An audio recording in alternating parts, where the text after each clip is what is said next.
长生。李叔。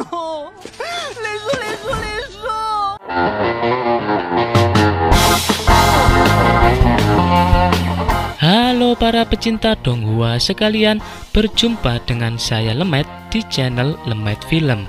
Kali ini kita akan membahas alur cerita Donghua Yinian Yongheng atau A Will Eternal. Donghua ini menceritakan tentang seorang remaja sebatang kara yang sudah bertahun-tahun menjadi beban desa di tempatnya.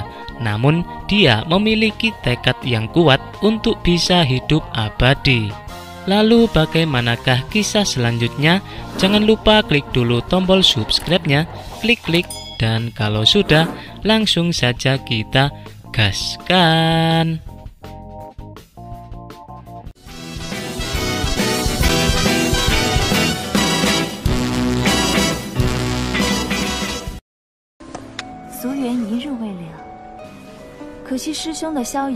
Di awal cerita ini kita diperlihatkan dengan sosok wanita dan pria yang sedang memainkan permainan catur. Mereka adalah tetua dari sekte aliran roh, yaitu sekte Lingxi.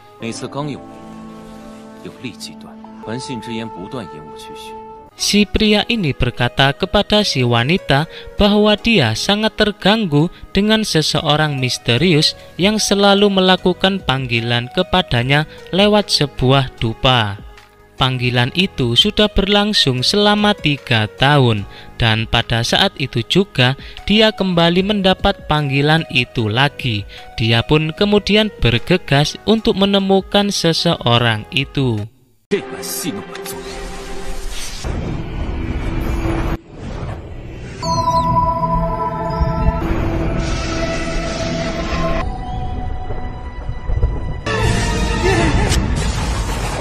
Dan terlihatlah sang tokoh utama ini yang bernama Bai Xiaojun, di mana dia adalah maling ayam paling terkenal di desanya.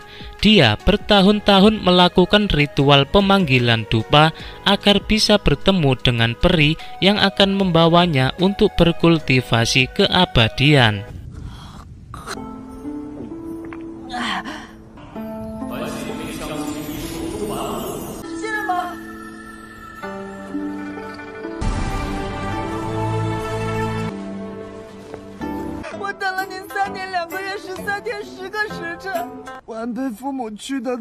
既然害怕，为何又点香10多次？李叔，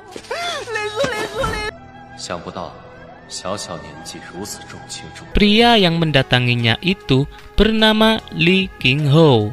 Karena sudah muak dengan dupa hitam yang dinyalakan oleh Bai Xiaojun, ditambah lagi dia adalah anak yang malang, dia pun membawanya pergi untuk mengabdi ke sekte Lingxi. Dan kepergiannya itu membuat penduduk desa merasa senang.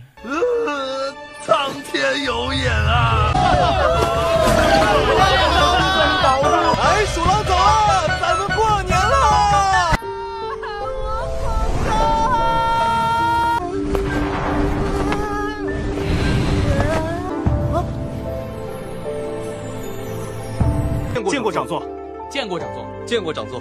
李叔，我住哪一栋啊？到了，你就在此处修行吧。李叔， Li Qingho memberinya tempat di bagian dapur pengapian untuk memulai latihannya, dan dia bertemu dengan ketua dapur yang bernama Zhang Dahai.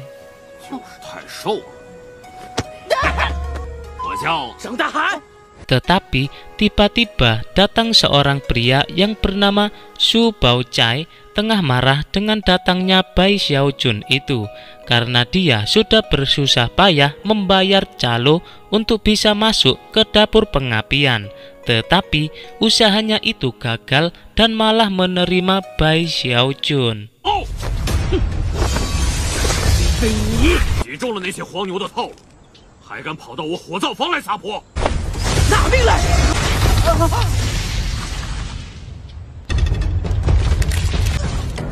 师兄救我！许你势不两立。师弟别怕，是个战术而已，跑得挺快哈，要不然我先带你认认门。 Dapur pengapian tersebut merupakan dapur makanan spiritual yang dikhususkan untuk para tetua sekte. Untuk anggotanya sendiri, terdapat 8 orang dengan badan yang gendut.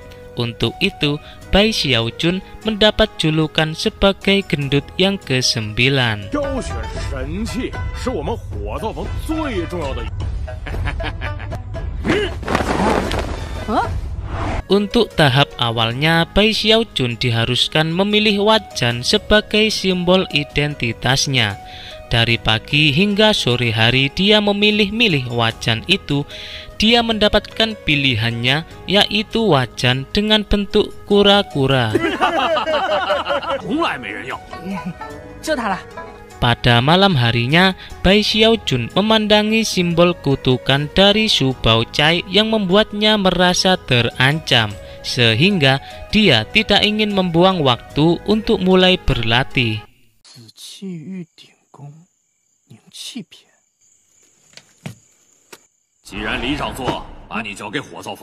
Untuk tahap latihannya, yaitu pengendalian Qi, kemudian 8 tingkat pengentalan Qi dan tahap alam pondasi, di mana alam pondasi ini tidak bisa dilakukan hanya dengan mengandalkan latihan saja.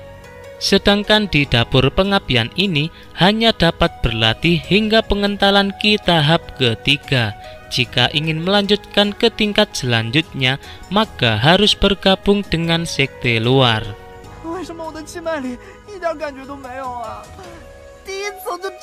Di saat akan memulai latihan, Bai Xiaojun melihat ruang dapur yang masih ramai.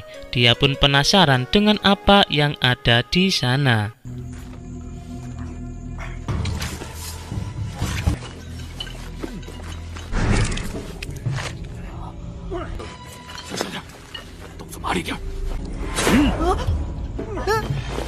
Di situ ternyata para saudara gendut diam-diam memakan makanan spiritual, di mana makanan tersebut sangat baik dikonsumsi untuk membantu berkultivasi.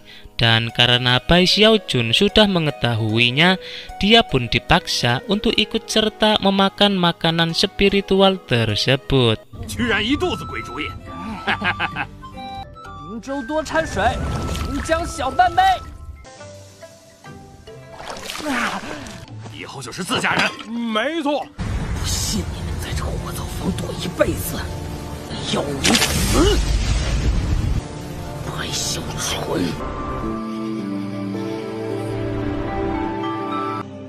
而且感觉有气在体内游动，以前修炼的那种酸痛感消失了。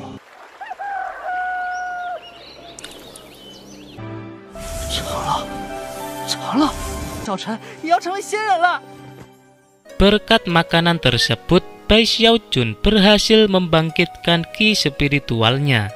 Setelah itu, dia mencoba memasak beras roh. Namun karena beras itu bersinar dan ada tanda khusus, dia pun ragu untuk memakannya.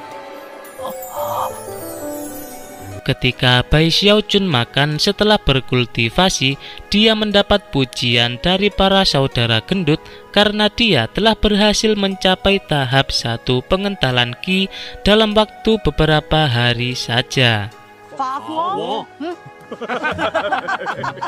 Dia menceritakan tentang beras roh yang baru saja dimasaknya, tetapi para saudara gendut tertawa dan menganggap Bai Xiaojun hanya berhalusinasi. Karena benda berkilau dan mengeluarkan tanda khusus adalah ciri-ciri benda yang telah berhasil dimurnikan.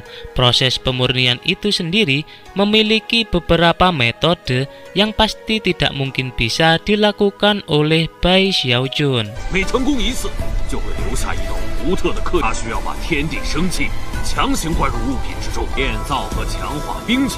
Mendengar perkataan itu, Bai Xiaojun menjadi sangat yakin bahwa beras roh yang dimasaknya adalah beras yang berhasil dimurnikannya. dan dia menduga bahwa wajan berbentuk kura-kura yang dipilihnya itu adalah wajan ajaib.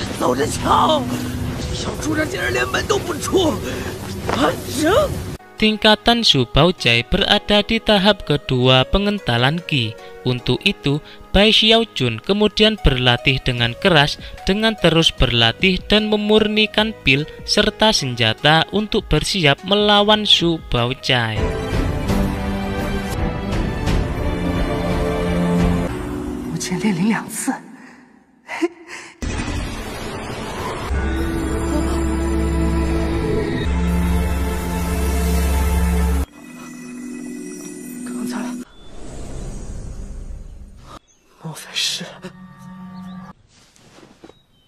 Hingga akhirnya wajan tersebut tiba-tiba menyerap sisa kehidupan Bai Xiaojun sebagai imbalannya, yang membuatnya merasa takut dan khawatir dengan umurnya yang berkurang. Dia pun merasa sangat marah dengan Su Baochai, karena jika Su Baochai tidak menakutinya, maka Bai Xiaojun juga tidak akan bersusah payah untuk melakukan kegiatan beresiko itu. Namun Su Baochai ternyata sudah beranjak dari tempatnya.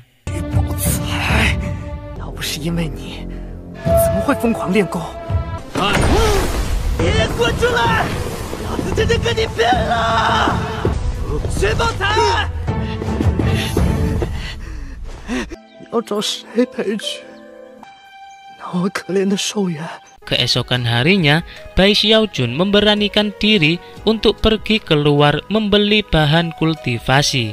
Tidak lupa, dia memakai peralatan memasak sebagai identitas dapur pengapian agar tidak ada yang membulinya.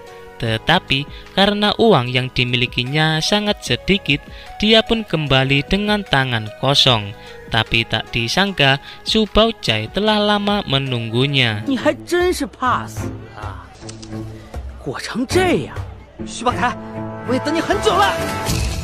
Dia datang bersama badan pengawas, di mana tugasnya adalah memastikan bahwa Su Baochai dan Bai Xiaojun berduel 1 lawan 1 tanpa adanya kecurangan.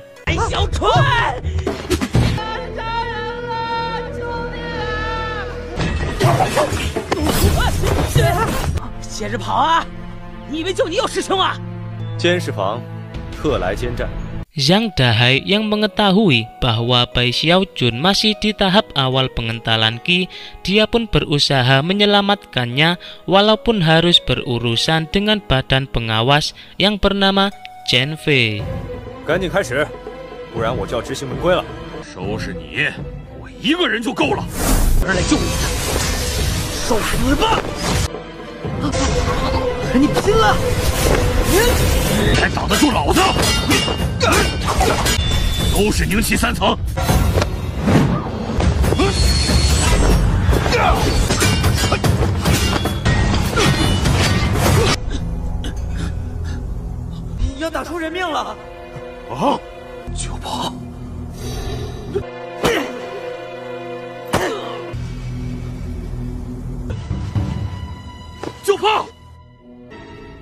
火造访以后要好好反省。害我失去手源的就是你，叫你找帮手，都是你逼我的。 Semua yang melihatnya terkejut karena yang memenangkan duel itu adalah Bai Xiaojun. Dan karena sudah menang dari Su Baochai, simbol khusus di tangannya pun menghilang. 师兄，我们被骗了，我差点就被打死了，都是这个家伙干的。这怎么可能？他不是新来的弟子吗？好险啊！师兄，你们终于来了。是啊。金3，灵气3层。你竟然练到3，灵气3层，好一个白小纯。 那么火造王这长脸啊！ Beberapa saat kemudian terdengar suara yang keras dari sekte luar yang menandakan bahwa sekte luar telah membuka latihan lanjutan untuk para murid baru. Zhang Dahai hanya bersikap biasa saja karena dapur pengapian tidak akan pernah mencobanya. Ditambah lagi kuota murid yang akan diterima hanyalah beberapa orang saja. Namun kali ini Bai Xiaojun mendapat ide cemerlang yang pasti akan sangat menguntungkan dapur pengapian.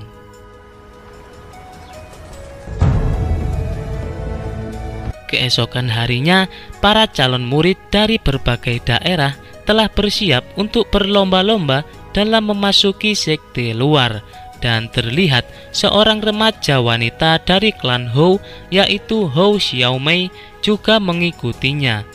Hou Xiaomei memiliki seorang kakak bernama Hou Yunfei yang merupakan murid terpilih di sekte luar. Tapi ada yang lebih menggemparkan dari Hou Xiaomei itu, yaitu para calon murid dari dapur pengapian yang pertama kali dalam sejarah.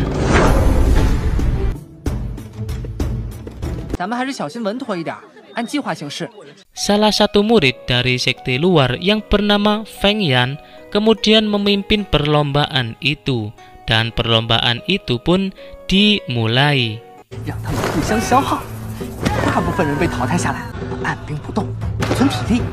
那咱们就有数不尽的零食了。有主意没？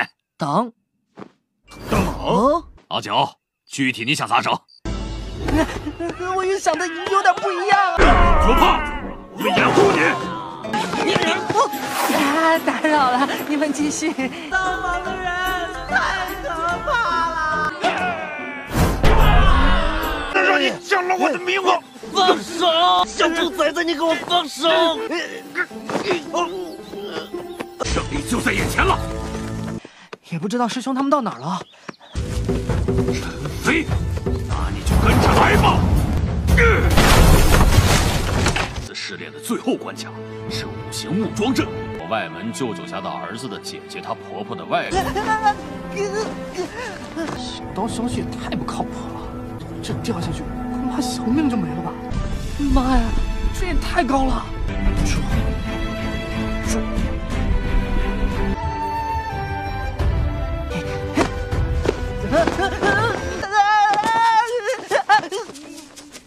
不住了，我还没有活够呢。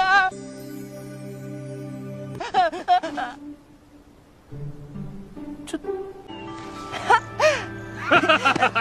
走过这扇门，便正式晋升为外门弟子。恭喜各位师弟斩获前3强。Mereka pun berhasil melewati segala rintangan dan berhasil mendapatkan posisi untuk dapat bergabung menjadi sekte luar.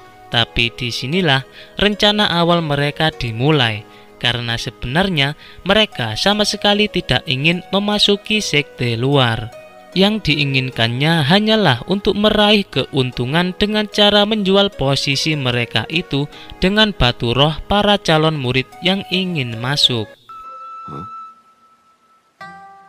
我们忽然想起来有点事，马上就来。我还是舍不得火灶房，老天为什么要让我做出这样残忍的选择？舍不得那些朝夕相处的师兄弟，为什么？为什么？现在甚至好想让出名额。什么？200个灵石就够了。啊，200！与其回家苦等，不如现在晋升。若是下个月，还不知有什么变数呢。成就修仙大道，舍弃无用之物，应该站得更高，看得更远。说的太好了，这也是我们的梦想啊！要这灵石有何用？ Hal tersebut membuat Feng Yan marah karena dianggap melanggar peraturan sekte. Tetapi Bai Xiaojun kemudian menyebutkan satu persatu undang-undang sekte yang menyatakan bahwa transaksinya itu sama sekali tidak melanggar. 宗门规第1条，不可依仗所学所得为；第2条，不可未经许可；第3条，第386条，不可未经许可。如有错漏，请师兄指点。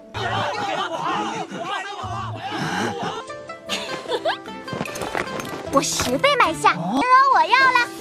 请。还请冯师兄秉公处置，以正纲纪。火灶房真是好样的。那就请几位师弟挪步，随我回执法堂吧。Tiba-tiba Chen Fei datang dengan niat jahat, lalu melemparkan Bai Xiaojun ke dalam sekte luar.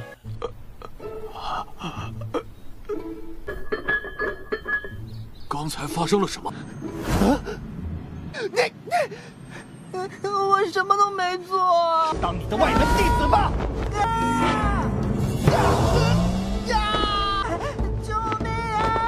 Tapi hal itu malah membuat Chen Fei sendiri yang memasuki sekte luar, dan karena rencana Bai Xiaojun berjalan dengan lancar untuk mendapatkan keuntungan, dia pun menikmati kesenangan itu.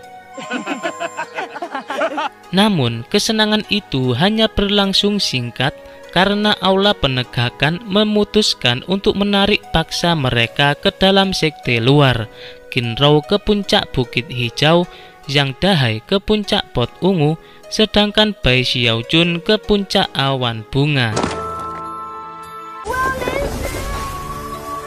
胆敢偷懒，就给我滚回村里！师叔，你等等，这里没有误会。入了外门要勤加修行。不是，师弟需要帮忙吗？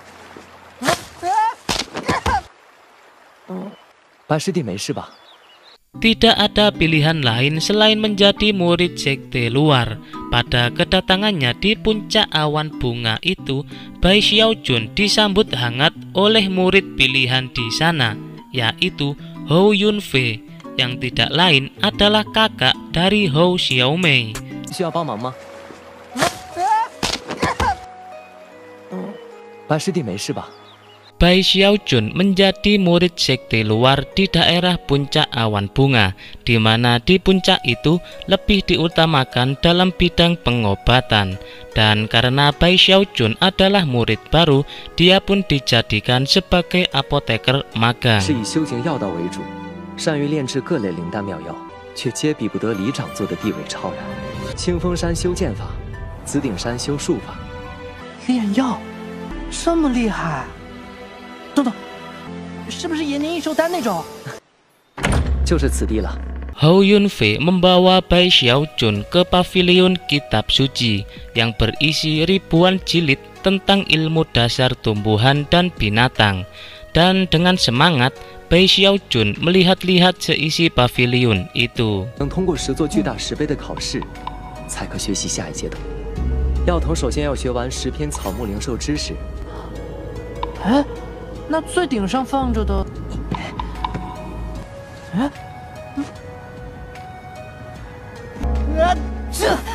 ，Karena di dalam pavilion itu terdapat banyak sekali buku dan jilid, para murid seringkali kebingungan dalam mencari judul buku yang diinginkannya. Tapi berbeda dengan Bai Xiaojun yang hanya sekedar berkeliling saja, dia bisa memberitahu murid lain untuk mencari letak buku yang dicari mereka. 去2楼第30号架第15行，诛心九转术的旁边。哇，真找到了！这位兄台多亏你了。脉大通知道在哪儿吗？哦，在3楼第42号。短短时间竟能记得如此准确。没事没事，举手之劳。资质不错。 Bai Xiaojun meminjam jilid kuno dengan teknik kultivasi tinggi. Tetua pavilion itu menjelaskan bahwa teknik itu membuat sang kultivatornya akan merasa kelaparan yang sangat hebat, dan kebanyakan murid tidak dapat menahannya. Tapi penjelasannya itu membuat Bai Xiaojun merasa tertantang. 常人所能忍受。没事。 我不怕吃苦，尤其是那种由皮至骨产生的剧痛和强。安慈参、烟兰、水罗草、青灵草、细心子、枯枸花。细心子和我在帽儿山采的草药一模一样。健身炼丹指日可待了。姓白的，没想到在这儿被我碰上，真巧啊！ Baru saja dia membaca jilid itu, muncullah Chen Fei dengan amarah yang meledak karena peristiwa sebelumnya yang membuatnya harus menjadi murid sekte luar.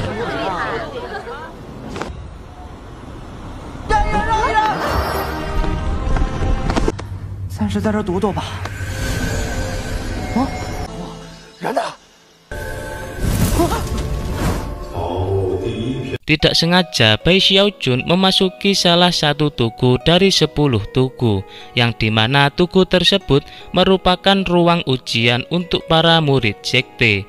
Dan untuk bisa keluar dari tugu tersebut, dia harus menyelesaikan ujian itu. Ujian tersebut mencakup ilmu tentang tumbuhan herbal, dan untuk para murid sekte luar diharuskan untuk bisa menyelesaikan ujian ini di ke-10 tugunya agar bisa melanjutkan ke tingkat selanjutnya. Tapi jika ada murid yang berhasil memecahkan rekor nilai ujian, maka simbol identitasnya akan muncul di atas tugu. Dan jika simbol identitasnya muncul di 10 tugunya sekaligus, maka akan berhasil membunyikan kuali dewa yang sudah jutaan tahun belum pernah terdengar. Dan pada saat ini, seorang murid yang bernama Zhou Xingqi telah berhasil memecahkan rekor di 9 tugu dan tengah menyelesaikan ujian untuk memecahkan rekornya yang ke-10.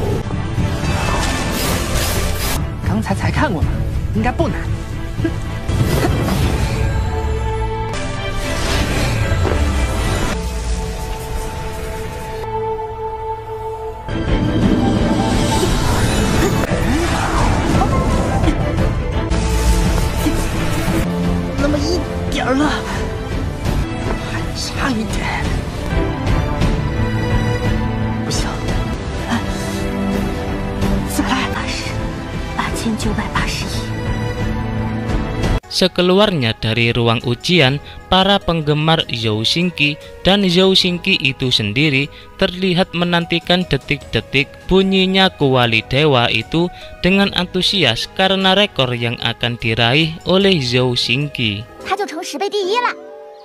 原来他就是周星驰。瞧，周星驰，一会儿杯顶变成宝。白师兄发财了！白师兄，10倍第一！小熊哥哥，你干嘛呢？大家很快就能听见真山神顶1000年里，这是见证历史的一刻，还能听到10倍第一的神顶之声，不要属于周星驰。 我简直激动的想哭了。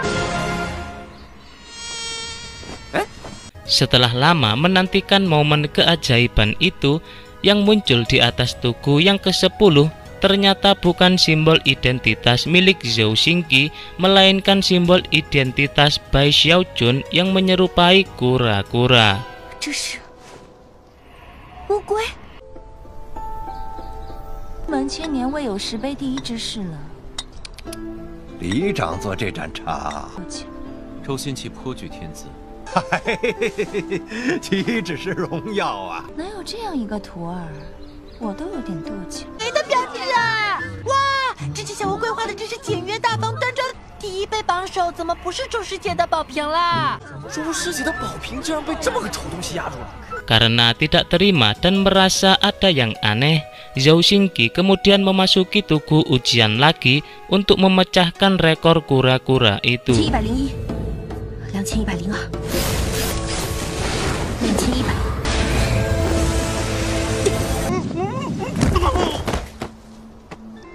但这次我拼出了8000余株，能超过我之前拼出的7000余株，绝对。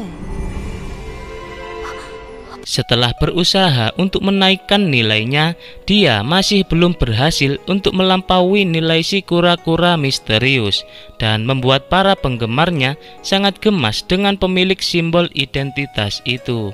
万众瞩目的地方，告诉所有人，就是隐藏了天骄实力的宗门高手，任何提供关于小王八线索的人，周师妹本来早就能十杯第一，都是那个王八蛋坏事。怎么了？怎么了？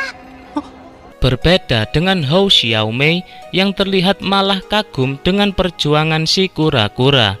Dia mengatakan jika berhasil memecahkan rekor di 10 tugu, maka tidak hanya akan membunyikan kuali dewa, tapi juga akan mendapatkan harta karun sekte. Selain itu, dia juga akan menjadi murid utama di sekte. 唉，至宝虽然好。 还是低调点稳妥。Keesokan harinya, Hou Xiaomei membawakan makanan untuk Bai Xiaojun dan Hou Xiaomei masih saja menceritakan kekagumannya dengan sosok di balik simbol kura-kura. Dia juga yakin bahwa nantinya sosok itu akan menjadi murid terpilih di sekte luar, bahkan bisa melampaui Hou Yunfei dan terus berproses hingga alam pondasi. Hou Xiaomei berkata bahwa berkultivasi di ranah alam pondasi sangatlah sulit dan hampir mustahil. Jikalaupun ada, kultivatornya itu akan bisa memperpanjang hidupnya hingga 100 tahun. 地脉和天脉筑基增加寿元最多，能成功少说也能增加100年寿元。脉筑基最容易，需要大量服用丹药，但必须去争夺十分稀有的资源。 100年寿元，小陈哥哥，是的，Bai Xiaojun pun mulai tertarik untuk mempelajari alam pondasi dan dia berpikir bahwa alam pondasi pasti berhubungan dengan harta karun sekte. Dia pun berencana untuk menyelesaikan skor di 10 tugu ujian untuk mendapatkan harta karun tersebut. 却被什么小乌龟从中破坏。暗弟子除了周新奇，无人能在这点时间内彻查，必须找出谁是小乌龟。难道是为了那至宝？执法堂层层是，竟突破了9杯。 Dan hanya butuh beberapa hari saja, seluruh sekte digemparkan oleh simbol kura-kura yang berhasil menyelesaikan 9 tugu, yang membuat para tetua sekte juga merasa kesal dengan sosok misterius itu. 假消息没想到这么快就奏效，我还是稳点吧。 Untuk tugu yang ke-10 ini, Bai Xiaojun harus lebih hati-hati karena aula penegakan turun tangan untuk melakukan pengawasan. Dan benar saja, ketika Bai Xiaojun melakukan proses ujian, seluruh sekte berkumpul untuk mengepung sosok misterius di balik simbol kura-kura.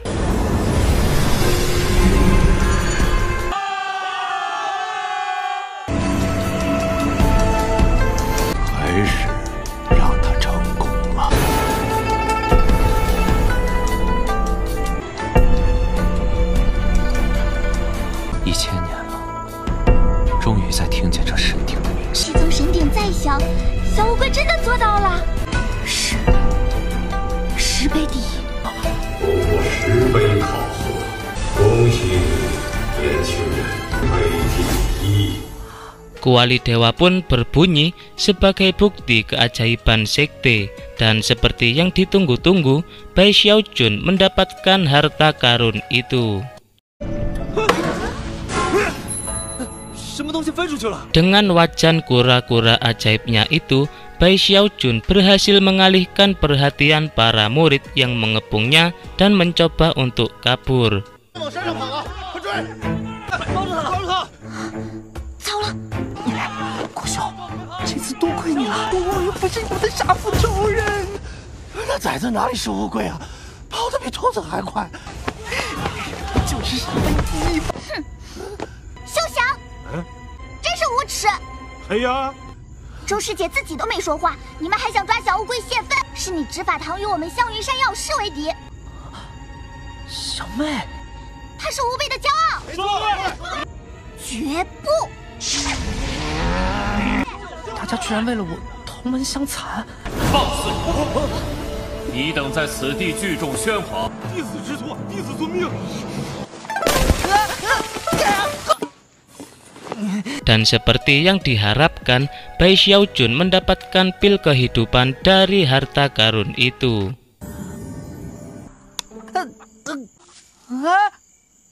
鸡大哥，麻烦你高抬贵脚，随小流弹。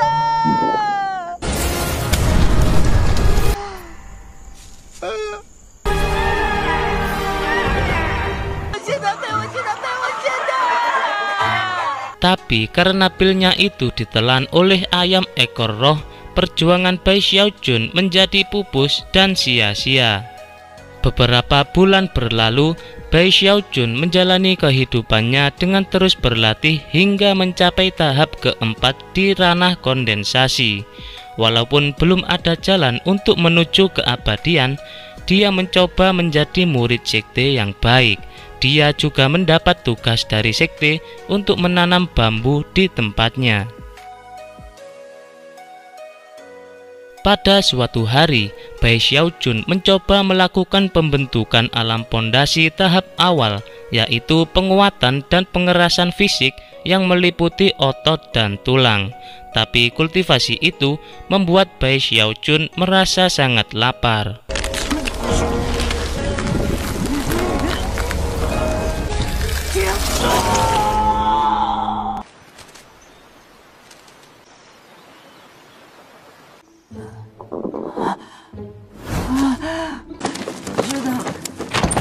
吃的，饿死了！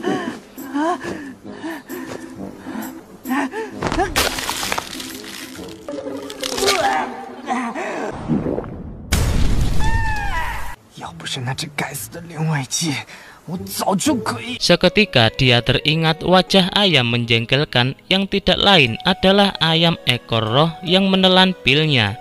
Karena jika saja Bai Xiaojun menelan pil itu, dia tidak akan tersiksa dalam menjalankan kultivasi keabadian.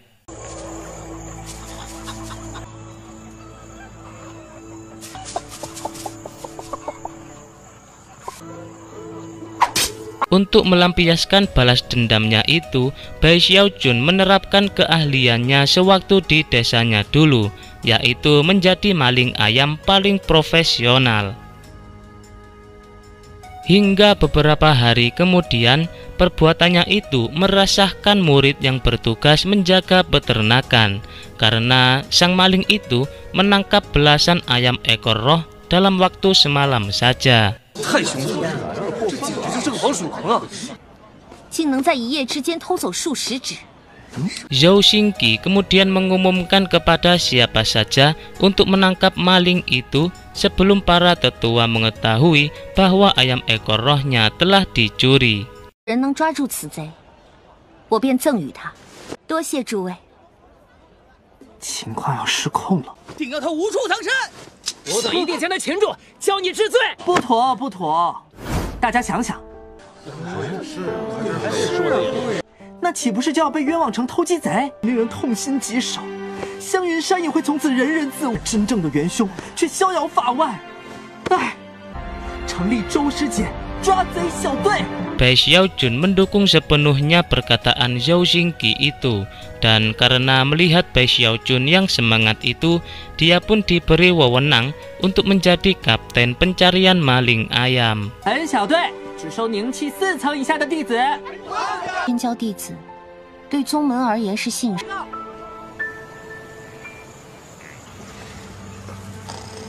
有了这个身份做掩护，偷鸡就更稳妥了。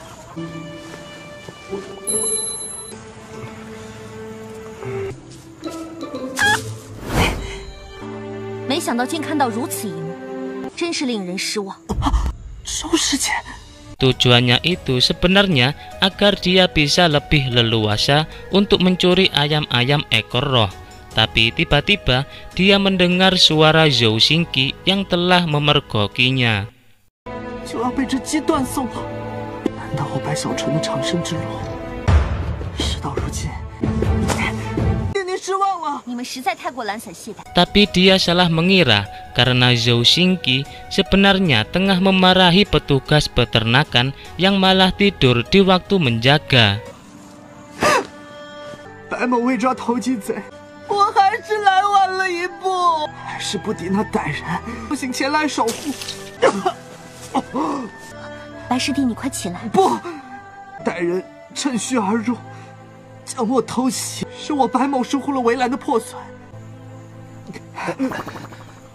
Dan dengan keahlian Bai Xiaojun itu, dia berhasil membuat Zhou Xingqi merasa salut hingga memberinya Liontin Giok sebagai tanda wewenangnya untuk memimpin pencarian maling ayam.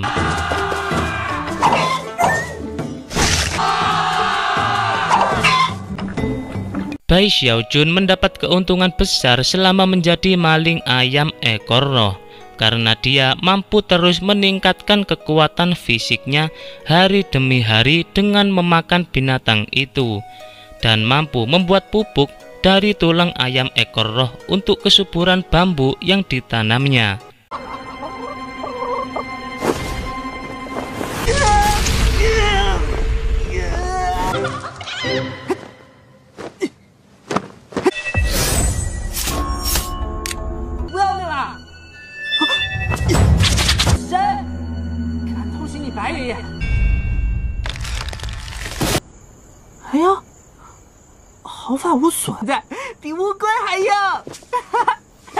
Hingga pada suatu hari, kegiatannya itu berhasil diketahui secara langsung oleh Li Qinghou karena curiga dengan Bai Xiaojun yang tubuhnya terus menggemuk.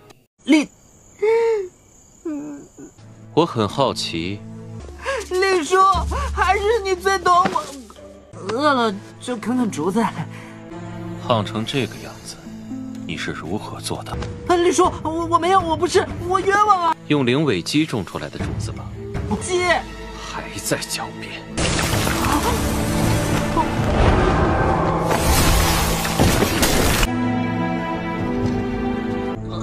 好一个白鼠狼！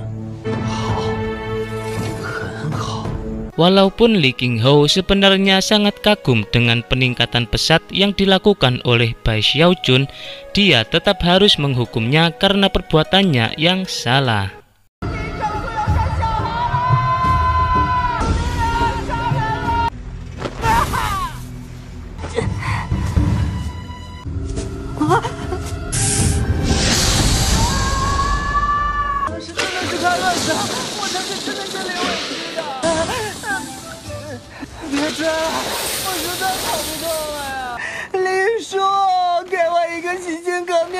Li Qinghou membawanya ke sebuah tempat di tengah hutan yang disebut Lembah Seribu Ular.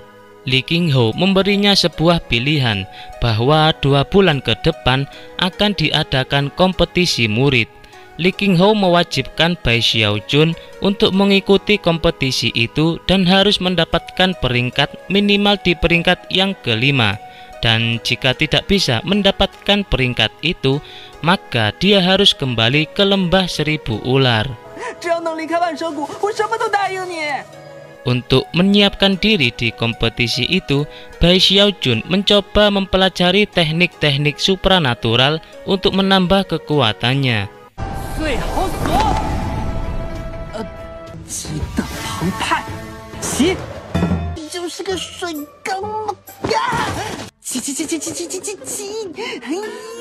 Namun karena Qi-nya masih lemah, dia membutuhkan pil Qi untuk menambah energi Qi-nya. Dan karena tak memiliki banyak uang, dia pun menjual bambu-bambunya untuk ditukar dengan banyak pil Qi.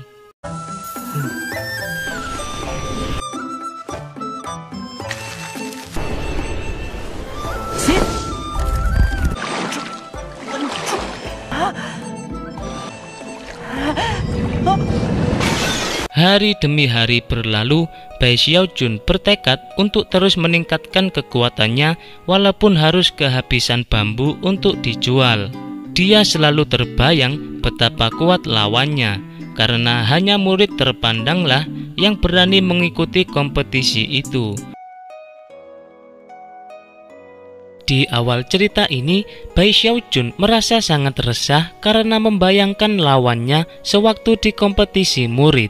Untuk meredam kekhawatirannya itu, dia berusaha keras untuk mempelajari teknik-teknik baru dengan bantuan pilki yang ditukarkan dengan bambu-bambunya.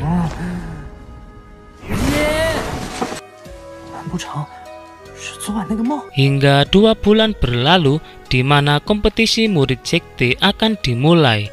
Bai Xiaojun telah berhasil mempelajari beberapa teknik yang membuatnya merasa percaya diri.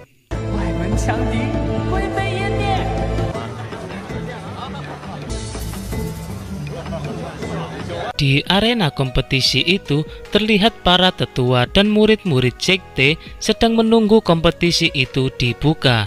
Adapun pesertanya berjumlah 12 peserta, dan murid yang paling menonjol adalah Feng Yan dari Aula Penegakan Hukum dan juga seorang wanita bernama Du Lingfei.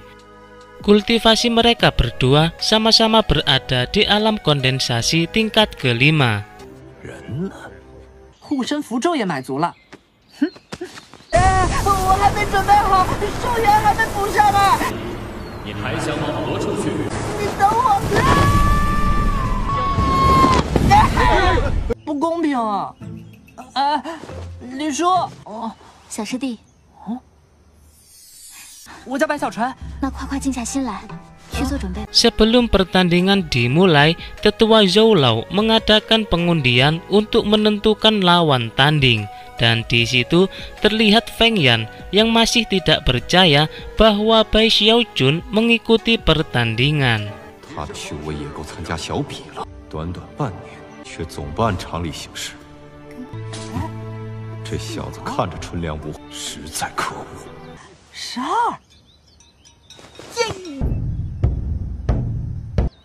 我是第一个。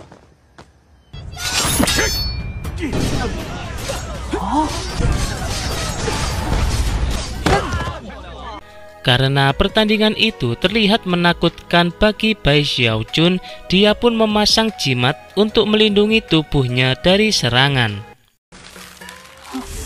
防护服必须贴。冯岩师兄，得罪了。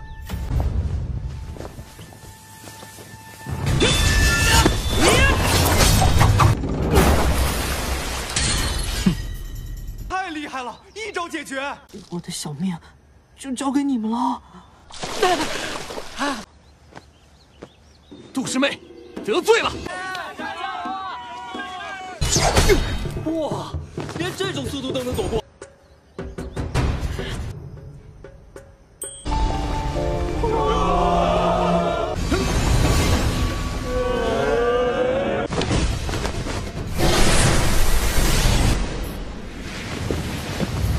第5场，杜灵飞胜。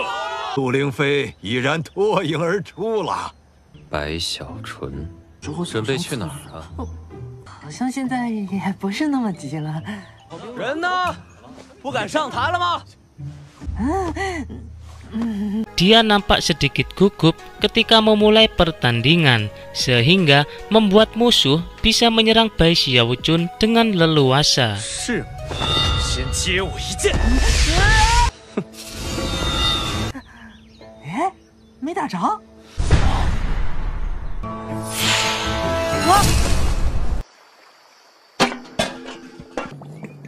刚才明明我还活着。 Tak ada yang menyangka bahwa Bai Xiaojun akan berhasil memenangkan pertandingan. Tetapi hal itu membuat penonton tak terima karena senjata wajan dianggap merendahkan sekte. 但是比武毕竟是个严肃的事情。 Zhou Lao pun berusaha menengahi permasalahan itu. Dia memutuskan jika Bai Xiaojun tetap dianggap menang, tapi dia harus menyerahkan peralatannya jika ingin melanjutkan pertandingan di tahap kedua. 哎，这小子开杂货铺吗？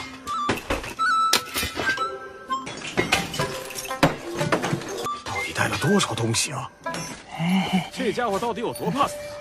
Bai Xiaojun sebenarnya tidak ingin memenangkan kompetisi itu, karena baginya berada di tingkat kelima saja sudah lebih dari cukup karena akan terbebas dari hukuman Li Qinghou di lembah ular. Dan untuk mendapatkan peringkat kelima, dia hanya butuh menang sekali saja. Tetapi lawannya kali ini adalah murid yang menonjol, yaitu Feng Yan. 谁是2号？ 快上来吧！天要亡我呀！白小纯师弟，没怕呀。那你倒是给我转过来呀！挑衅，而且竟然背对对手，难道是什么秘术？哎，跟你说话呢！实在太有，快看，这种自信从容的姿态。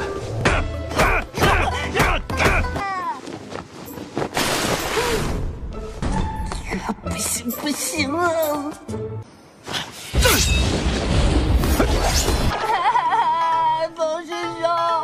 Di awal pertarungannya itu, Bai Xiaojun memohon kepada Feng Yan agar mengepurnya, karena Bai Xiaojun mengakui bahwa Feng Yan adalah murid senior yang hebat.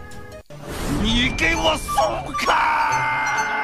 不打呀，我就不松手。你有什么招式，尽管出吧。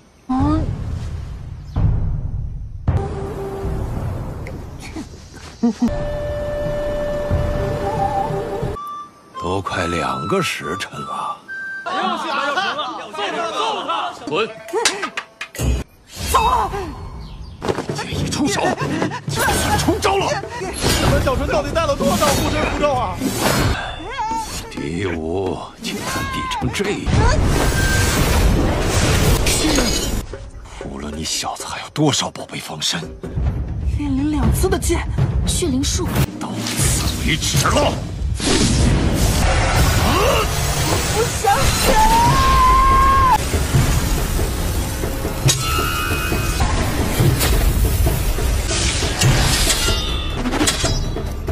！3次炼灵，1场白小纯胜，火灶房的破皮无赖。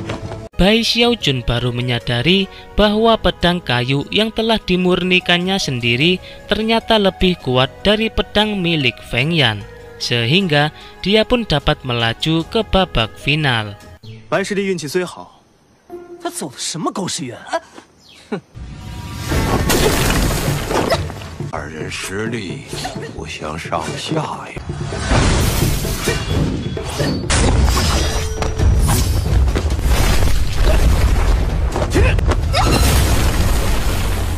看来他带灵力耗的差不多了。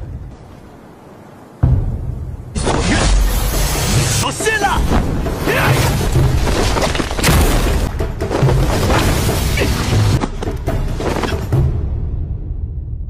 杜灵飞胜。师兄那个小弟子，可能更胜一筹。 Pada babak final itu adalah pertandingan antara Bai Xiaojun melawan Du Lingfei. Tapi karena target Bai Xiaojun untuk mendapatkan peringkat kelima telah dicapainya, dia pun berniat untuk menyerah saja. Namun Du Lingfei menganggap bahwa Bai Xiaojun itu telah meremehkannya, sehingga dia tidak akan pernah memaafkan Bai Xiaojun jika dia berani mundur. 不是啊，师姐，我没有这个意思。 Du Lingfei yang kesal karena merasa dianggap remeh itu, dia pun mengeluarkan seluruh kekuatannya.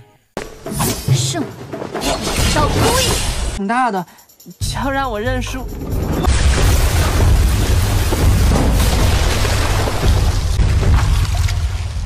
对头死！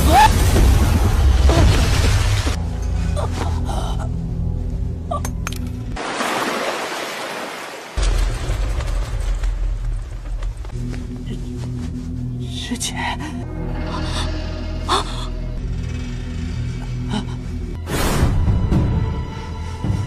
杜师姐，还真下狠手啊！怎会这样啊？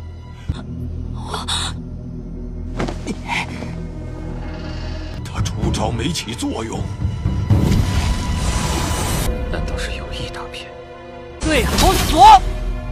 跟着修什么仙？我就知道不该，说不定还能多活几年。我在村里，爹，你好，走，快去看看，快，小春，小春要和你们团聚。师弟，你怎么样了，师弟？看来是虚惊一场啊。多添了2件皮袄。Karena Duling Fei kehabisan seluruh energi spiritualnya, para tetua memutuskan bahwa pemenangnya adalah Bai Xiaojun. 一看，这可如何是好啊？杜师姐就这么输了，如此结果我等不服。 Tetapi karena Duling Fei merasa bahwa Bai Xiaojun hanya menang tanpa mengeluarkan kekuatan, dia kemudian mengajukan permohonan untuk bertanding ulang. Duling Fei juga membujuk Bai Xiaojun dengan memberinya pil keefektifan tubuh agar dia mau melanjutkan pertandingan. Dan untuk pertandingan yang adil, mereka menggantinya dengan pertandingan tanaman herbal karena mereka berdua sama-sama calon penyuling pil. 草木之道，变化莫测。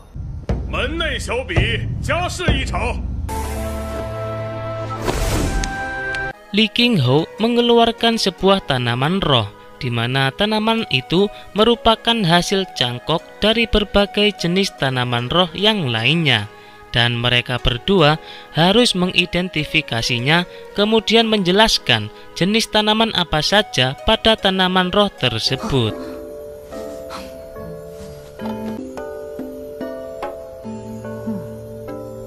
Hai不够大，好美啊！还不够柔软。弟子准备好了。这么快？弟子愚钝。 Setelah mengidentifikasinya, Duling Fei menjelaskan bahwa terdapat 8 jenis tanaman roh yang ada pada tanaman itu. 8种分别是水天文，这是真才实学的本事，不简单啊！寒衣根、地龙骨，现在看你还怎么做？ Sedangkan Bai Xiaojun menjelaskan bahwa ada 75 jenis tanaman roh yang ada pada tanaman itu.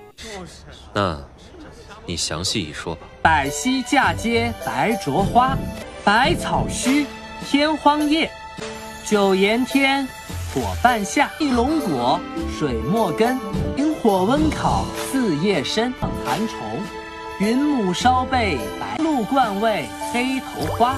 Bai Xiaojun berhasil meraih peringkat pertama pada kompetisi itu dan mendapatkan pil keefektifan tubuh Duling Fei sesuai yang dijanjikannya.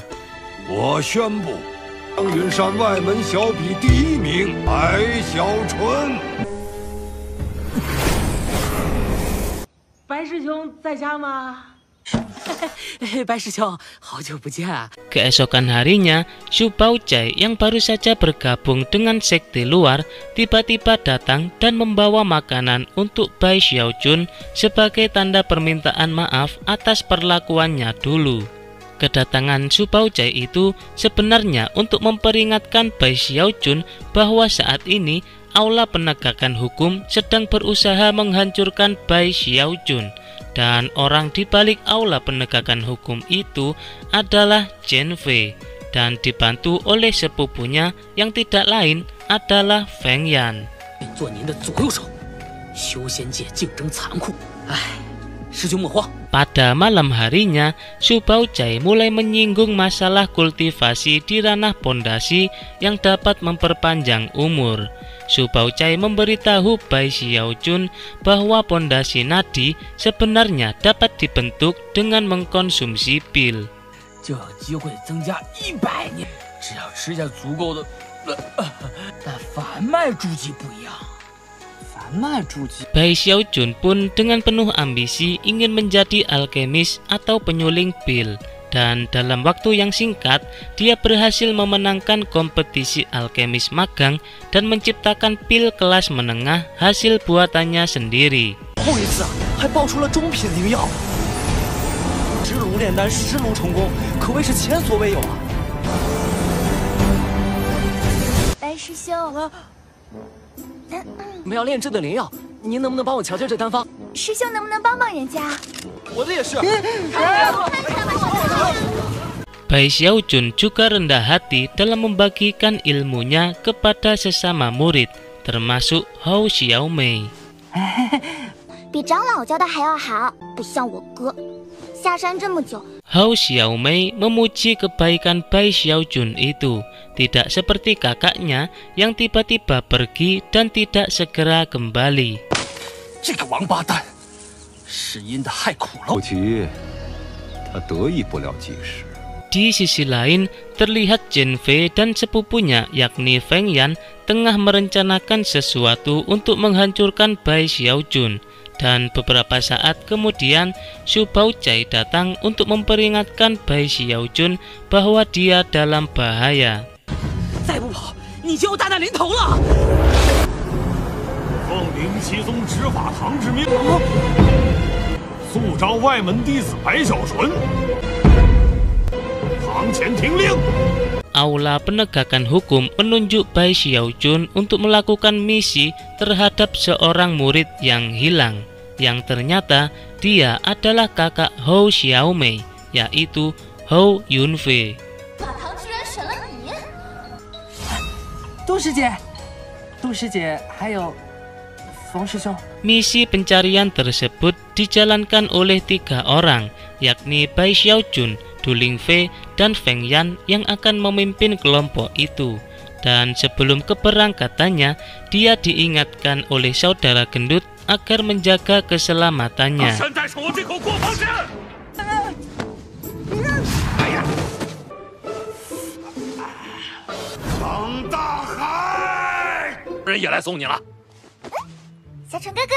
Sedangkan Hou Xiaomei berpesan kepada Bai Xiaojun untuk memukul kakaknya itu bila dia sudah ditemukan.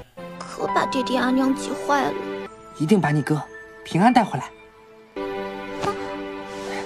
放心吧，九胖，我们会牵挂你的。抱团取暖罢了，一群不成才的家伙。我是第一次出任务，有点小紧张。要去的那个地方。 有没有危险啊？嘿嘿，师兄师姐，咱们这一路怎么安排啊？师姐，我们是不是要御剑飞行过去啊？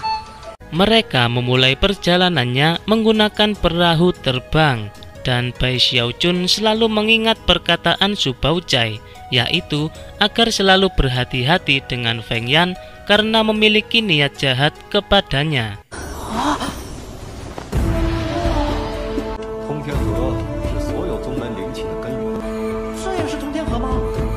Mereka pun tiba di atas sungai Tongtian yang merupakan pusat aura spiritual dari berbagai sekte di sepanjang sungai itu. Dan tidak lama kemudian mereka pun sampai di tempat pendaratan mereka, yaitu di pegunungan Luoxing. 冯师兄，咱们天亮再走吧。要不就还是坐风行帆过去吧，丛林说不定有凶兽。 Pegunungan Luoxing itu dipenuhi dengan makhluk-makhluk aneh dan menyeramkan yang belum pernah dilihat Bai Chun sebelumnya. Feng Yan menjelaskan bahwa di sisi lain pegunungan Luoxing merupakan wilayah sekte aliran darah, di mana sekte itu merupakan musuh bebuyutan dari sekte aliran roh. 那是什么？胆小鬼！这个时候还吓唬人？ 什么声音？就自己去山头上等着。你要是害怕，哪有？不是害怕。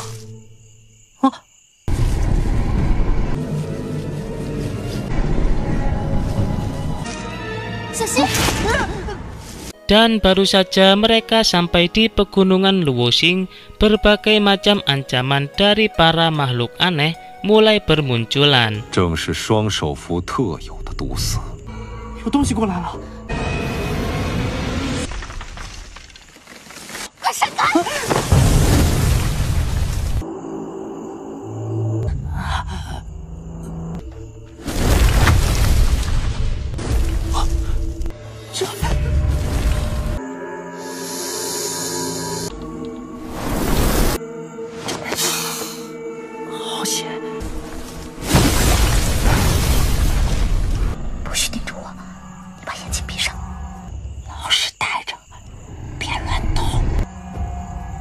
杀。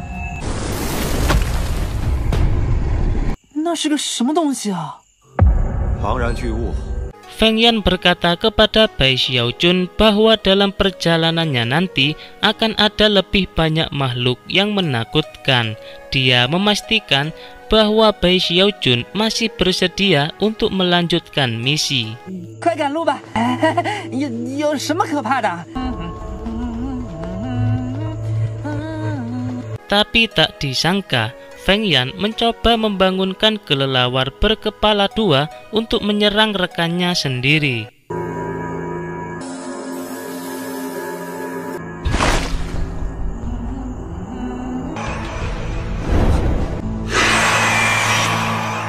这次你们有没有听到？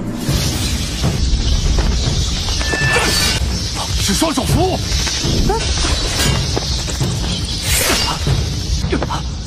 数量太多了，分头走。我们在林外碰面。好，白小纯，这家伙跑哪去了？怕死鬼！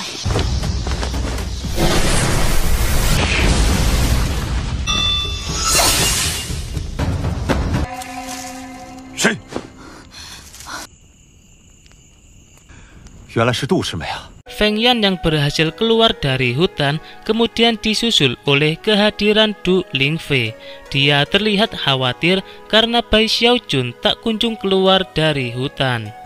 我们现在就回去找他。出现双手符是意外之灾，恐怕还得赔上自己的性命。如果我们硬闯，但若白小川真死了，我们也应该把尸体带回去。 Keesokan harinya, Du Lingfei masih terjaga dari tidurnya karena mencemaskan Bai Xiaojun. 师姐，我叫白小纯。一场，师姐说的对，都听师姐的。我们该如何跟各位长老交代？师姐，仿佛还能听到他的声音。我也听见了。白师弟，走啊！ 终于找到你们了！昨天晚上实在太可怕了。 Sosok Bai Xiaojun tiba-tiba muncul hingga mengejutkan rekan-rekannya. Lalu dia menceritakan bahwa pertarungannya dengan kelelawar berkepala dua sangatlah menyenangkan. 刺激！白爷爷的命金贵得很。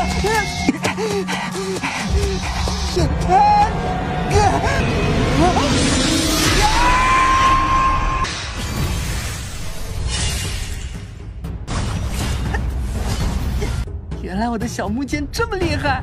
这家伙不但能活下来，还反杀了那些嗜血凶兽。 Selain bisa bermain dengan pedang kayunya yang kuat, dia juga mendapatkan gigi-gigi kelelawar itu yang merupakan bahan langka dalam pembuatan pil. 还杵那干嘛？我的天哪！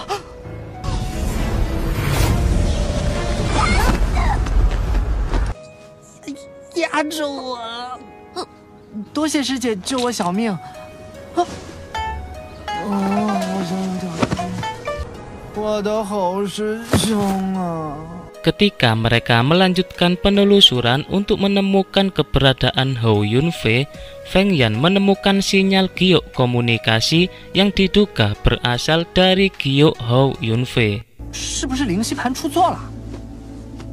此地一片荒凉，除了这棵树，啥都没有。或许是灵犀宗象月山弟子后云飞。 Mereka pun menemukan giok itu. Hou Yunfei meninggalkan pesan bahwa dia menemukan sebuah konflik yang berhubungan dengan sekte Lingxi. Dan Hou Yunfei sedang melakukan penelusuran ke Gunung Luoxing untuk memastikan konflik apa yang sedang terjadi. 我看还是先报告宗门后再做打算。说不定他去了那里。 一点小事就要惊动宗门。 Di Gunung Luoxing itu merupakan area yang berbahaya karena bersebelahan langsung dengan sekte aliran darah yang merupakan musuh bebuyutan dari sekte aliran roh seperti sekte Lingxi. Dan wilayah perbatasan antara keduanya dijaga oleh keluarga Luochen. 冯师兄，我们走。 Karena tak ingin mengambil resiko, Bai Xiaojun mengajak rekannya itu untuk kembali dan melaporkan kepada tetua sekte. Namun, Feng Yan dan Du Lingfei lebih memilih untuk memastikan keberadaan Hou Yunfei di kediaman keluarga Luo Chen. 我的命怎么这么苦？应该就是前面了。居然也有人愿意留守，这种鬼地方。见了他们长老再说。这气氛虽古怪，还莫名的凉飕飕。这地方空旷旷、阴森森的，不如我们还是……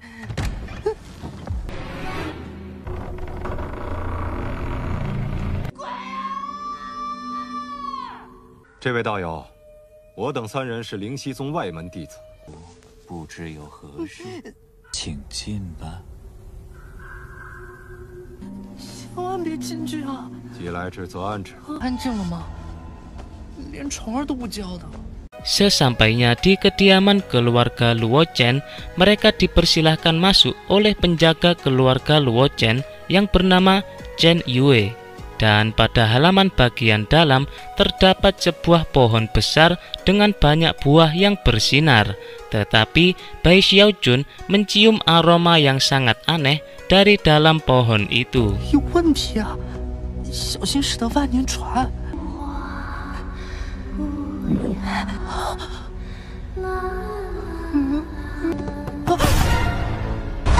松开！大呼小叫，成何体统？道友呢？小心身后！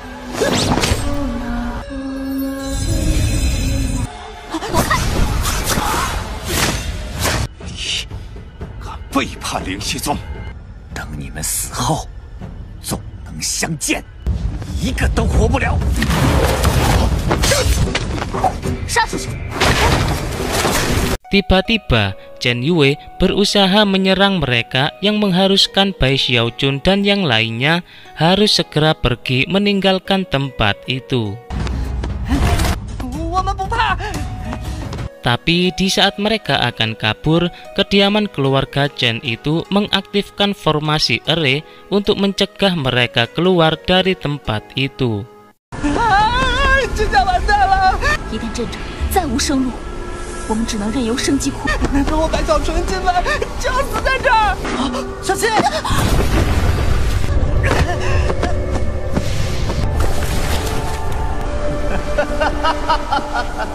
白师弟。 好险，好险！哦，师姐又在担心我。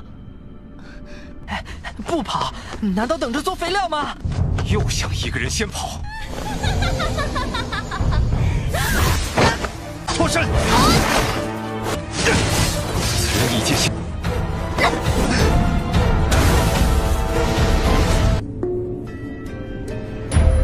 那是敢当你白爷爷的道！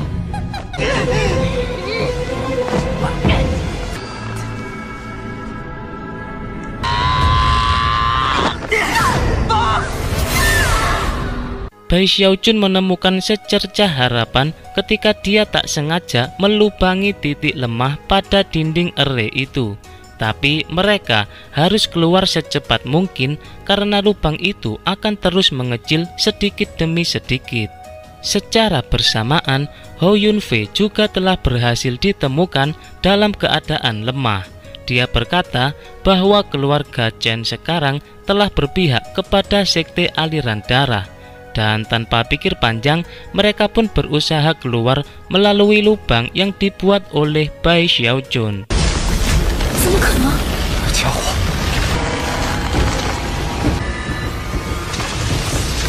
师姐，走那边。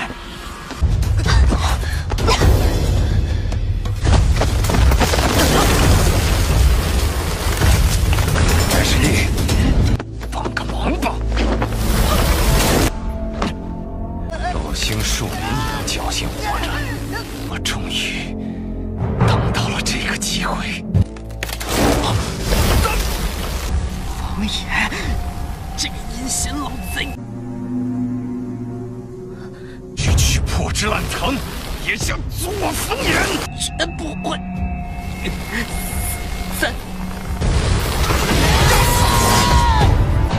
居然还没死，还得陪葬！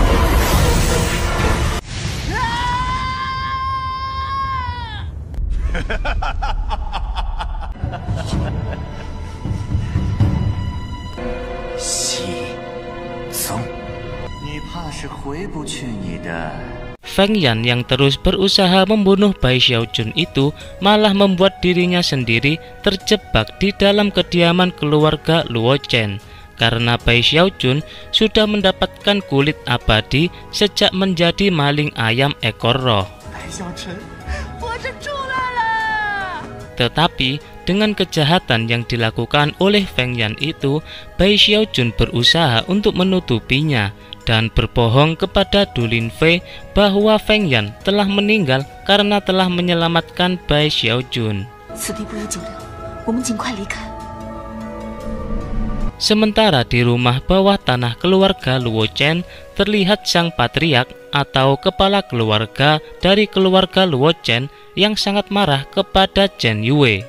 Karena tidak becus dalam mengurus tahanan, dia pun mengutus Chen Yue untuk mengejar mereka, karena akan sangat berbahaya jika mereka berhasil melapor kepada tetua sekte Lingxi. Chen Yue，他们不会活着走出落星山，老子放心。洛尘叛变宗门是要被灭族的。我们真的能逃出去吗？冯师兄凝气7层的修为，为什么连我的独门传信都没有回应？要怎么躲开追杀？你是不是哭了？谁？ Di sisi lain, Du Linfei nampak bingung dan ketakutan karena tidak ada sosok Feng Yan yang akan memimpin timnya. Tapi kemudian dia mulai melawan rasa takutnya dan memikirkan cara untuk bisa keluar dari perbatasan Gunung Luoxing. Namun tiba-tiba Chen Yue datang untuk menghentikan mereka. 我们3个人要一起回宗门。师兄你呀，害得小妹每天担心。无义活口，不善无辜平民汲取生息，投靠血溪宗，不惜逆天而行。啊，这难道是？我恐怕也是逆灵阵内的。快站住！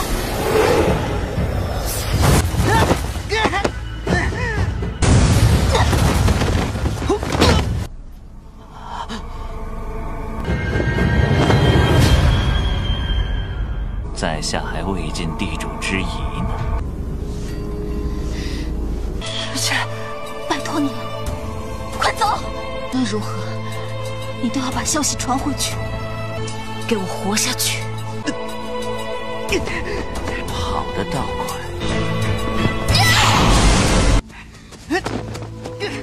不能死，我不能死，活着不能死。 Karena Du Linfei dan Hou Yunfei terluka parah, dia pun menyuruh Bai Xiaojun agar segera mengirim pesan bantuan kepada sekte. Namun ketika di tengah pelariannya, pikirannya itu mulai berkecamuk tak karuan karena membayangkan keadaan rekannya. Dan seketika dia teringat pesan Hou Xiaomei, yaitu untuk membawa kakaknya kembali.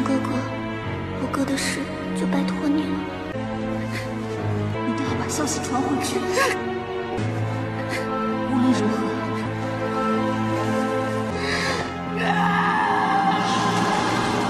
现在如何呀？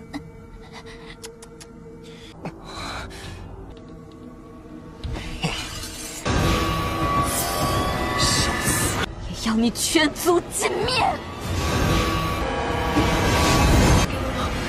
住手！ 怎么还不动手？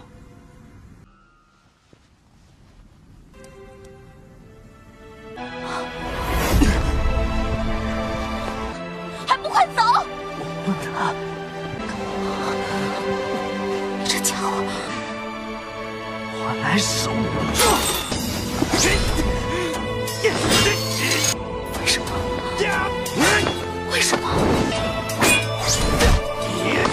不松！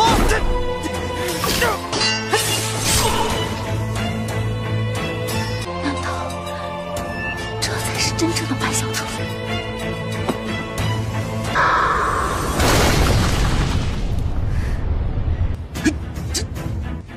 不可能！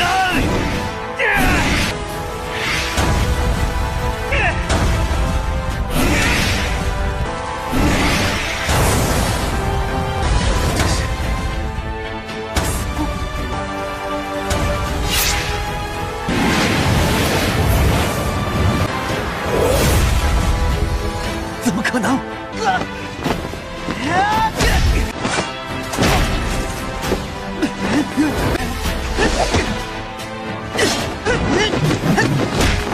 竟然在以身换杀！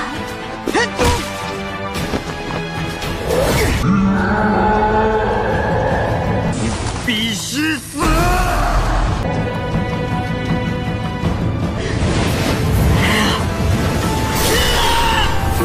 自己化蝶，全然在我之上。进化蝶！小纯。 Mengetahui bahwa Chen Yue telah mati, seluruh keluarga Luo Chen yang sedang melakukan ritual pembebasan takdir itu pun panik. Karena Chen Yue yang berada di alam kondensasi tingkat ke-8 telah dikalahkan. Mereka khawatir jika kegiatan mereka itu akan berhasil dilaporkan.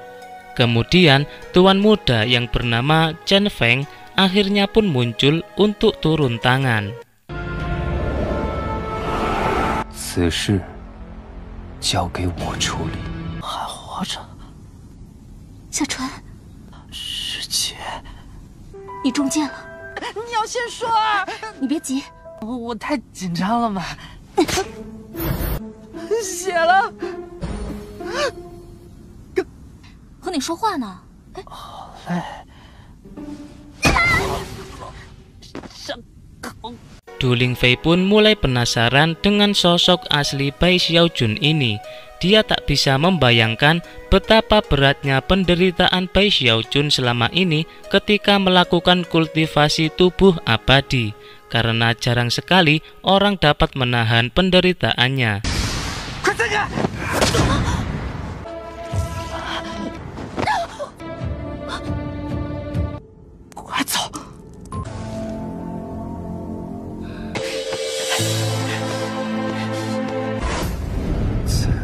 同修战力惊人，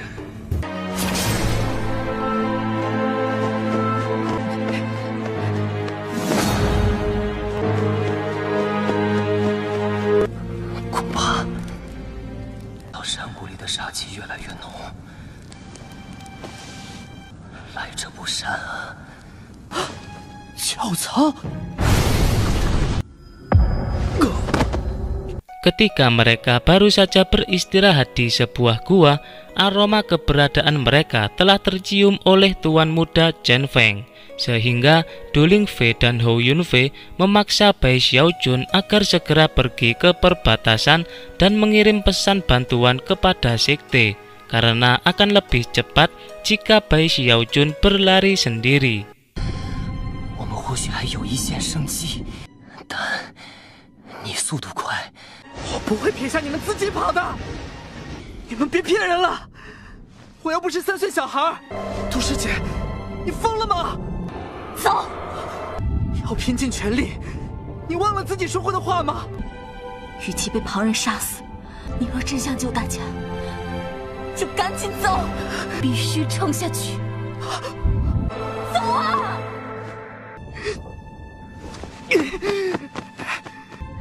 活下去。 Namun, Bai Xiaojun membuat keputusannya sendiri karena dia tidak berlari untuk kembali, melainkan berlari menjauh untuk memancing kedatangan pasukan Chen Feng agar Du Lingfei dan Hou Yunfei bisa kembali dengan selamat.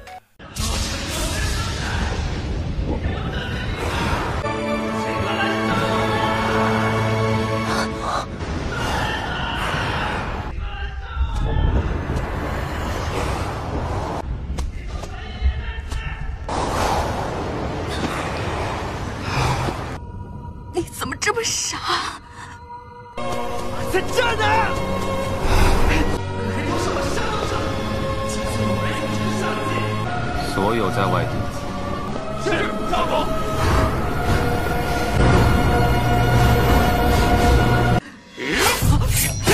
简直就是一头野兽！走！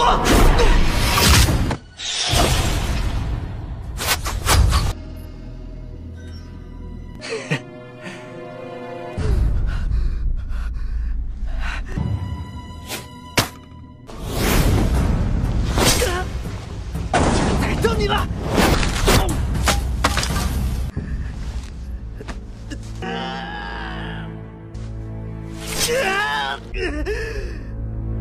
想不到灵犀宗也能交出这号人物。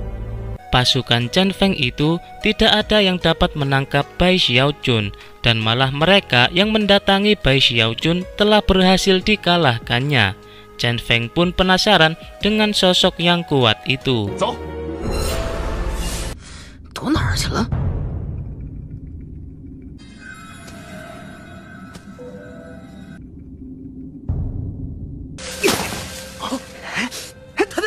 Untuk pergi ke perbatasan, Du Lingfei dan Hou Yunfei masih membutuhkan waktu 6 jam. Dan setelah itu, dia akan bisa mendapatkan sinyal untuk mengirim pesan kepada sekte.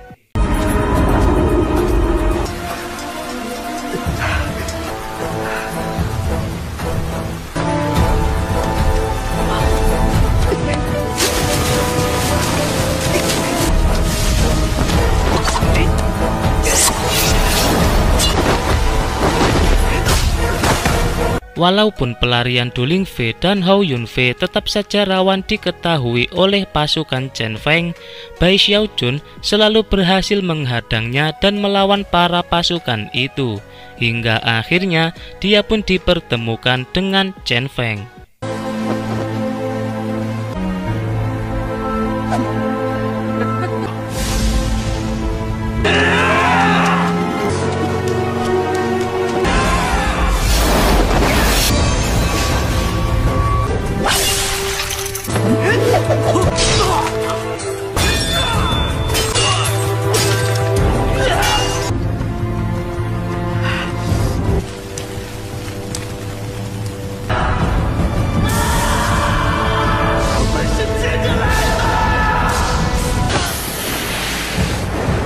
这么大周折才抓到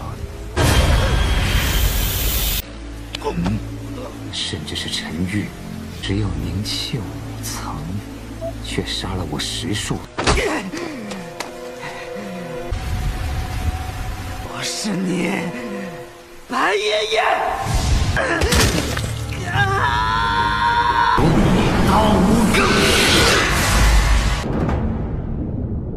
Bai Xiaojun pun sekarat karena menghadapi Chen Feng. Dia sejenak mengingat masa kecilnya ketika kehilangan ibunya.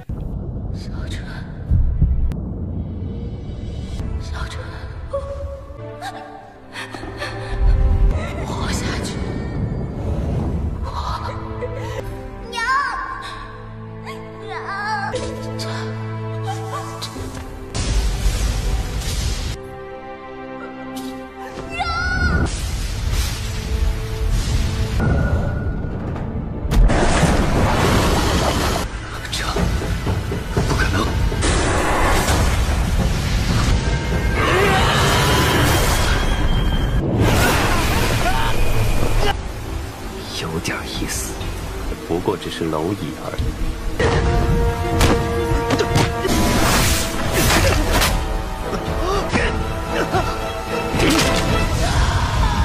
Di sisi lain, terlihat Hou Yunfei yang sudah berada di batas kemampuannya. Dengan terpaksa, hanya Du Lingfei lah satu-satunya harapan untuk bisa pergi ke perbatasan yang jaraknya sudah tak jauh lagi.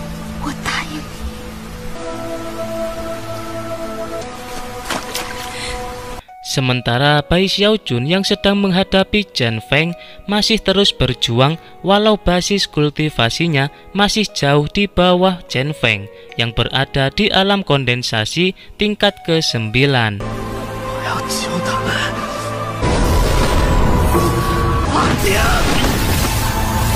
你确实是值得尊重的对手。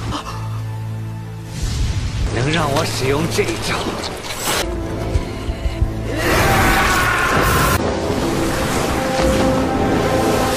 这九层的实力结束了。说结束就结束。那是什么东西？神体归眼，一切都是我的。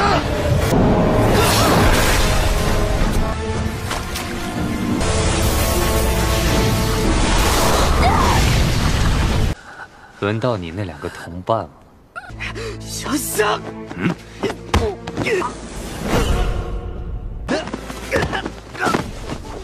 你还真是条疯狗。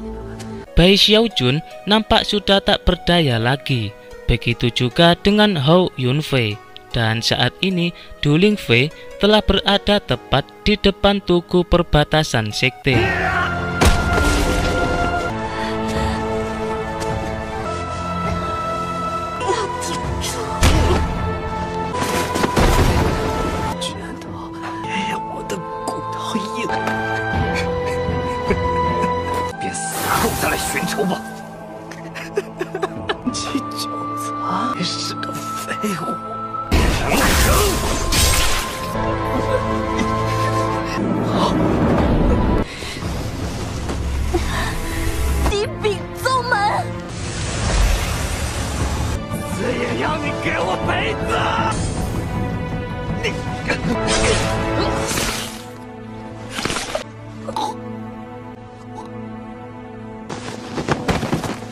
Dan pada akhirnya Du Lingfei telah berhasil mengirim pesan bantuan kepada sekte Lingxi, dan Bai Xiaojun juga telah berhasil membunuh Chen Feng.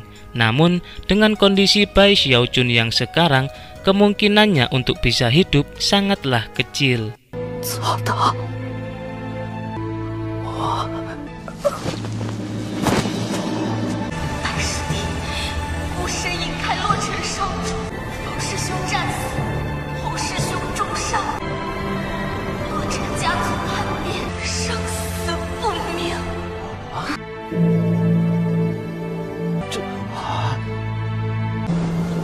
灵犀大众何故冥想？说什么叛变？定是出了大事。取消一切任务，南岸三山所有内门弟子听令，终止一切活动。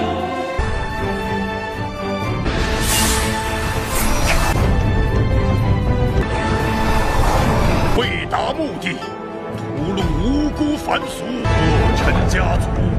罔顾我灵犀宗恩，灭叛逆，救回同门。弟子听令，立即出征。出叛逆，救同门！出叛逆，救同门！出叛逆，救同门！出叛逆，救同门！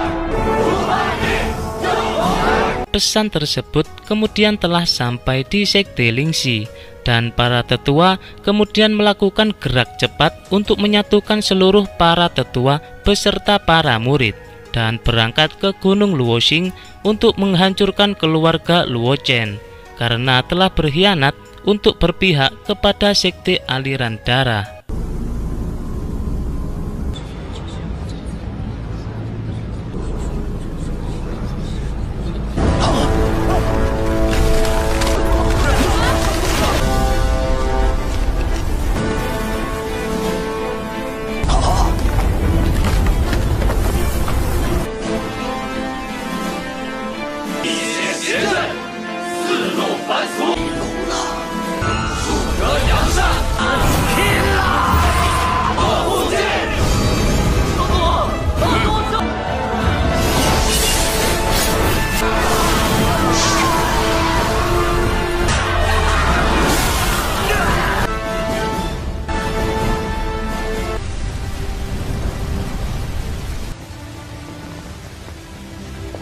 暂时还没有白小纯、杜灵飞的，一定要找到他们。 Keluarga Luo Chen itu akhirnya pun berhasil dimusnahkan oleh sekte Lingxi.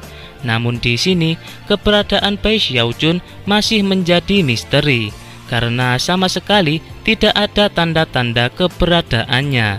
Dan part ini pun bersambung.